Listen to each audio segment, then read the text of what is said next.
બનાસકાંઠામાં ભૂસ્તર વિભાગનું mega operation Bukoli જમણાપાદર Banas નદીમાંથી અનઅધિકૃત રેતીનું ખનન ઝડપાયું। બાર ડમ્પર અને એક હિટાચી મશીન મળી ₹4.5 કરોડનો મુદ્દામાલ જપ્ત। બનાસકાંઠા જિલ્લામાં ભૂસ્તર વિભાગ દ્વારા એક મોટું ઓપરેશન હાથ ધરવામાં આવ્યું છે। કાંકરેજના બુકોલી જમણાપાદર બનાસ નદીના વિસ્તારમાં ગેરકાયદેસર રીતે રેતીનું ખોદકામ ચાલી રહ્યું હતું। ભૂસ્તર વિભાગની ટીમે રેતીની ચોરી કરતા એક મશીન અને 12 ડમ્પરને જપ્ત કર્યા છે। બનાસકાંઠા જિલ્લાના કાંકરેજ તાલુકા બુકોલી જમણાપાદર વિસ્તારમાં બનાસ નદીમાં અનઅધિકૃત રેતીનું ખનન ચાલતું હોવાની રજૂઆત હતી, જેના પગલે બનાસકાંઠામાં ભૂસ્તર વિભાગની ટીમે બુધવારે વહેલી સવારે ઓચિંતી રેડ કરતા બનાસ નદી વિસ્તારમાં બિનઅધિકૃત રેતીનું ખનન થતું હોવાથી હિટાચી મશીન તેમજ 12 ડમ્પરો જપ્ત કરવામાં આવ્યા હતા। જપ્ત કરાયેલા મુદ્દામાલની કિંમત અંદાજે ₹4.5 કરોડ રૂપિયાથી વધુ હોવાનું અનુમાન છે।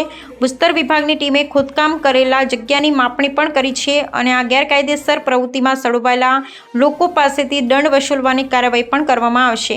બનાસકાંઠા ભૂસ્તર શાસ્ત્રી ગુરપ્રીતસિંહ સારસ્વાએ જણાવ્યું હતું કે આ ઓપરેશન ગેરકાયદેસર ખનન પ્રવૃત્તિ પર લગામ લગાવવાના ભાગરૂપે હાથ ધરવામાં આવ્યું છે। ભૂસ્તર વિભાગે ગેરકાયદેસર ખનન પ્રવૃત્તિઓમાં સંડોવાયેલા લોકો સામે કડક કાર્યવાહી કરવાનો સંકલ્પ વ્યક્ત કર્યો। Bureau report, the ultimatum news, Kankrej.